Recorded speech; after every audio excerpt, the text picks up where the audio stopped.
Chicos, acá solamente voy a hacer un remate o finalizar el tejido. Esto les contaba en otro video corto que esto se me hace muy curioso porque hay muchos artesanos que no hacen esta terminación y se me hizo muy curioso porque pues es necesaria, o sea, es 100% necesaria.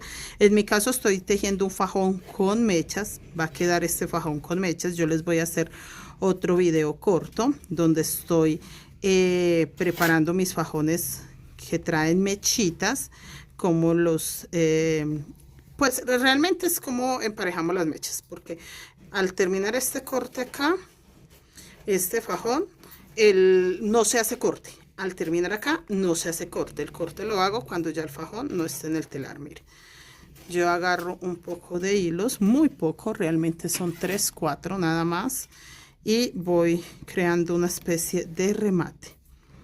Mire, esto asegura que mis hilos no se desbaraten, que mi fajón no se vaya a deshacer.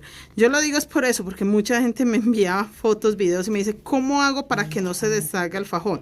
Pero siempre lo hacen cuando ya está fuera del telar. Y a mí se me hace muy curioso, porque pues hay que hacerlo antes de zafarlo. Voy a apurarme un poco porque quiero alcanzar a zafar el telar de acá, que ustedes vean qué es lo que hago. Lo fácil que es zafar un telar, un fajón de telar guayú, que realmente es maravilloso. Pero sí, este fajón está así porque lo estoy sacando con mechas. Aclaro eso, es un fajón que estamos sacando con mechas. Mire, ahí simplemente acomodo. Este hilo lo dejo largo porque como él va con mechas no me incomoda. Aprovecho a bajar un poquito la formita de acá. Mire, él baja ahí un poquito.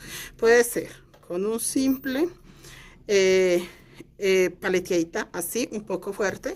Le puede dar un pequeño golpe, pero yo prefiero la paleteadita fuerte. No me gusta golpearlo, me gusta así. Siento que maltrata menos el hombro, las manos. Bueno, acá les voy a mostrar, simplemente voy a quitar que es mi calada de palo, y esto es lo que sostiene todo el telar. Miren, ahí solté, ya tengo mi fajón totalmente suelto. Solo es emparejar estas mechas y ya, nada más. Bueno, y ya no porque trabajamos muy largo, pero miren lo hermoso que se ve. Se ve bastante lindo, ¿no? Yo voy a correr un poquitico